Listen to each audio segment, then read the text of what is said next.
Hi friends, welcome back to PSP basic course. তো আজকের এই ভিডিওতে আমরা দেখব কিভাবে পিএসপির সাহায্যে আমরা গেট এবং পোস্ট রিকোয়েস্ট হ্যান্ডেল করতে পারি একটি এইচটিএমএল ফর্ম ব্যবহার করে। তো চলো ভিডিওটি শুরু করি। তো প্রথমে চলে যাবে আমি আমার এডিটরে। তো এখানে আমি একটা ফর্ম নেব, HTML form, FORM form dot PSP. Just index পেজে আসবো, এখানে সবগুলো সিলেক্ট করব, কপি করব, এখানে পেস্ট করে দেবো। ইন্ডেক্স পেজটা হাঁটলাম, অ্যাডেটাও হাঁটলাম, আমার এটা প্রয়োজন হচ্ছে না। আমি এখানে পিএসপি ট্যাগের ভিতরে আমি আমার পিএসপি কোডগুলো লিখতে পারি। তো আমি এটাকে জাস্ট একটা ফর্মই বানাবো, তাছাড়া কিছু না। খুব সিম্পল একটা সাদামাটা ফর্ম। তো আমি বললাম ফর্ম, এটা পোস্ট রিকোয়েস্ট করবে। একটা ইনপুট ফিল্ড নেব, ইনপুট ফিল্ড টেক্সট টাইপ, এটা একটা অ্যাট্রিবিউট দেবো, নেম অ্যাট্রিবিউট, এবং এর নামও দেবো নেম। তারপর একটা প্লেস হোল্ডার দেওয়া যায়, ইন্টারের টেক্সট। তারপর একটা বাটন নেব, submit button, button type submit, এবং টেক্সট থাকবে SU সাবমিট। জাস্ট এটা একটা HTML ফর্ম, এবং এর মেথডটা হচ্ছে পোস্ট, অর্থাৎ এই ফর্মটা যখন আমরা সাবমিট করবো এটা পোস্ট রিকোয়েস্ট করবে, এবং এর অ্যাকশন ট্যাগ হচ্ছে, আমরা এখন অ্যাকশন ট্যাগটা দিই নাই, তো আমরা এখন অ্যাকশন ট্যাগটাও দিয়ে নিই। তো আমি আরেকটাও ফাইল নেব, এই ফাইলটা নেব from response, from underscore response, RESPONS response dot PHP। এবং এখানে আমি আপাতত একটু রাখলাম, জাস্ট রাখলাম, কোনো কিছুই ছাড়া এতটুকুই রাখলাম, যাতে একটা কাজ করছে কিনা আগে দেখি। এবং এখানে অ্যাকশন ট্যাগের ভিতরে আমার এই ফর্ম ডট পিএসপি দেবো, মানে form response dot PSP, form dot PHP. আচ্ছা, দেখি এটা ঠিকঠাক কাজ করছে কিনা। আমার অলরেডি কিন্তু জ্যাম সার্ভার চালু আছে, তোমরা এটা চালু করে নিবা। তারপরে আমি ব্রাউজারে আসবো, ব্রাউজারে আসার পর এখানে আমার প্রজেক্টের নাম দেবো মাই প্রজেক্টের পর আমার ফাইলটার নাম ছিল ফ্রম ডট পিএইচপি। ঠিক আছে, এখানে একটা সিম্পল একটা ফর্ম আছে, একটা টেক্সট বক্স আছে, এবং একটা সাবমিট বাটন আছে। এখানে যদি আরেকটু ডিজাইন করতাম তাহলে ভালো হতো, তবে থাক, আমরা বেসিক কোর্স করছি, আপাতত এটাই করি। তো আমি এখানে কিছু একটা ডেটা দিয়ে সাবমিট করলাম। সাবমিট করার সাথে সাথে দেখো আমার এখানে এই ইউআরএলটা কল হচ্ছে। ঠিক আছে, তার মানে আমার আপাতত সব কিছুই ঠিকঠাক কাজ হচ্ছে।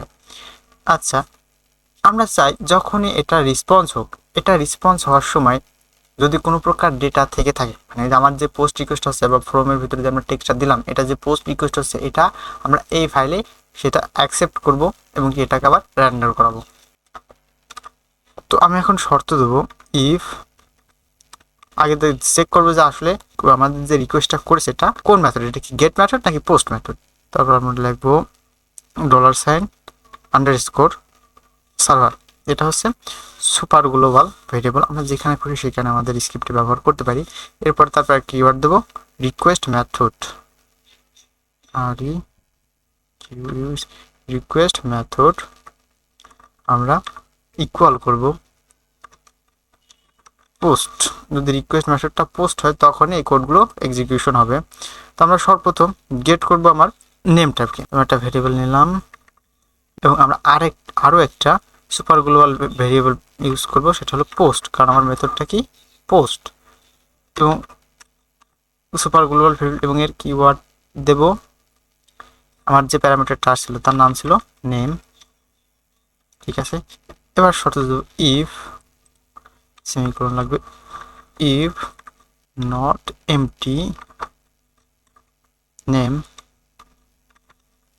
যদি নেমটা এমটি না হয় তখনই এই কোডটা এক্সিকিউশন হবে। এটা কি করবে, জাস্ট ইকো করবে, এটা আমার প্রিন্ট করবে,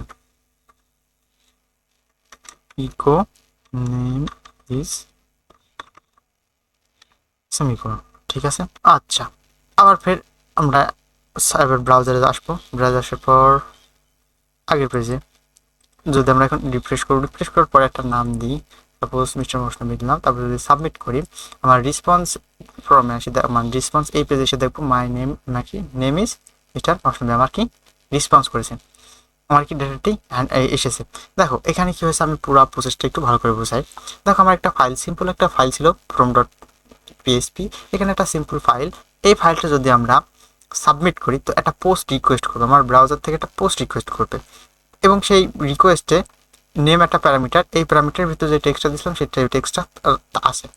এবং এটা এটা অ্যাকশন ট্যাগ, এই অ্যাকশন ট্যাগের ভিতরে মূলত আমাদের ইউআরএলটা স্পেসিফিক হচ্ছে যে আমাদের এই ইউআরএলে এটা পোস্ট রিকোয়েস্ট করবে।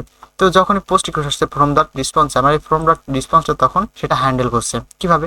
প্রথমত সার্ভার থেকে আমরা, এটা হচ্ছে সুপার ভেরিয়েবল, আমি যদি একটু হোভার করি এর ভিতরে যতগুলো প্যারামিটারগুলো আছে আমি সবগুলো দেখতে পারবো, পিএইচপি সেলফ, তারপরে গেটওয়ে, তারপরে server address, request time plot ইত্যাদি ইত্যাদি মেলা কিছু আছে। তো আমাদের যখন যেটা প্রয়োজন হবে তখন সেটা ব্যবহার করব। তো এই জায়গায় আমরা সর্বপ্রথম হ্যান্ডেল করলাম সার্ভার থেকে রিকোয়েস্টটা কি আসছে। তো আমরা দেখলাম রিকোয়েস্টটা পোস্ট আসছে, তো পোস্ট শর্ত দিলাম। আমাদের যদি গেট রিকোয়েস্ট হ্যান্ডেল করা লাগে তো আমরা এখানে গেট রিকোয়েস্টটা দিতাম। তারপরে আরেকটা, এটাও সুপার গ্লোবাল ভেরিয়েবল, তো এটার মাধ্যমে আমরা আমাদের যেই নেম প্যারামিটারের ভিতরে যে ডেটাটা আসছিল সেটাকে গেট করলাম, এবং এখানে চেক করলাম যদি ডেটা থেকে থাকতো তো সেটা প্রিন্ট, বা যদি কোনো প্রকারের নেম অ্যাট্রিবিউটের ভিতরে ডেটা না থাকে তখন এটা আর কল হবে না। যেমন এখানে যদি আমি ইলস দিই, ইলস দিয়ে ইকো করলাম নাল, কিছুই নাই, ইসিএস ও করলাম কিছু নাই, ঠিক আছে। এবং এখানে আসার পর এটা যদি আমরা পোস্ট রিকোয়েস্ট না করে এখন এই রেসপন্স যদি আমরা এখন গেট রিকোয়েস্ট করি, অর্থাৎ ব্রাউজারে এখান থেকে রিফ্রেশ দিই, এটা কিচ্ছু নাই, ঠিক আছে। এটা রেসপন্সই করে নাই, কারণ সার্ভার কি পোস্ট রিকোয়েস্ট হ্যান্ডেল করছে, গেট রিকোয়েস্ট না। এখানে যদি আমরা আবার পোস্ট রিকোয়েস্ট না দিয়ে গেট রিকোয়েস্ট দিতাম, সাপোজ গেট, তখন কিন্তু এটা আবার গেট রিকোয়েস্ট হ্যান্ডেল করা শুরু করতো, গেট রিকোয়েস্ট হ্যান্ডেল করছে। এবং এখানে আনডিফাইনাইড অ্যারে, কারণ কিছু না, এটা পাইনি। নেম প্যারামিটারের ভিতরে আমার যেই নেমটা ছিল এখানে তো আমরা পোস্টের ভিতর থেকে ডাটা গেট করার চেষ্টা করছিলাম, কিন্তু এখানে তো রিকোয়েস্টটা তো পোস্ট না। এর থেকে ভালো হয় নিচে আরও একটা লজিক লিখি গেট রিকোয়েস্টটা হ্যান্ডেল করার জন্য প্রপারভাবে। তো জাস্ট এটাকেই কপি করব, ঠিক আছে, এবং এটা আগে ইউজ লাগাই দেবো, এটা আগে ইউজ লাগাই দিলাম, এবং এখানে পোস্ট ছিল, এখানে আমরা গেট করে দেবো, এবং সুপার গ্লোবাল ভেরিয়েবলটা পোস্ট থেকে এখন হবে গেট, এবং নেম প্যারামিটার থেকে আমার ডেটাটা আসবে, এবং এখানে নেমটাই প্রিন্ট হবে। এবং এখানে যে মেথডটা পোস্ট ছিল এটাকে এখন গেট বানাবো, ব্যাস এতটুকুই পার্থক্য। তাহলে এখন এটা গেট রিকোয়েস্টকে হ্যান্ডেল করবে। আমরা আগে ফর্ম ডট পিএইচপিতে আসলাম, আসার পর একটা টেক্সট দিলাম, দেওয়ার পর যদি আমরা সাবমিট করি তো এখন এটা গেট রিকোয়েস্টের জন্য কাজ করবে। এখানে আমরা গেট রিকোয়েস্টটা কি স্পষ্ট দেখা যাচ্ছে, আমাদের এখানে কোয়েরি লাগানোর পর একটা নেম কিওয়ার্ড, তার ভিতরে একটা ডাটা অ্যাসাইন করে ইউআরএল পাঠাচ্ছি, ব্যাস এটাই গেট রিকোয়েস্ট। তো আরও এইচটিটিপির আরও অনেকগুলো মেথড আছে, যেমন পুট, ডিলেট, প্যাস, এইগুলো লাগে। তবে আমি মনে করি যে বিগিনার লেভেলে বা আমি যেই সাধারণ যে প্রজেক্টগুলোতে কাজ করি বেশিরভাগ ক্ষেত্রে গেট রিকোয়েস্ট আর পোস্ট রিকোয়েস্টের মাঝখানেই সব কাজ করা সম্ভব। যেমন যেমন বলি যে গেট রিকোয়েস্ট যখন আমাদের একটা ডেটার কম সিকিউর অথবা অল্প কিছু ডাটা আমার ফ্রন্ট এন্ড থেকে ব্যাক এন্ডে যাওয়া দরকার কোনো সিকিউরিটি ছাড়াই, যেমন একটা সার্চিং কোয়েরি হতে পারে ইত্যাদি ইত্যাদি বিষয়।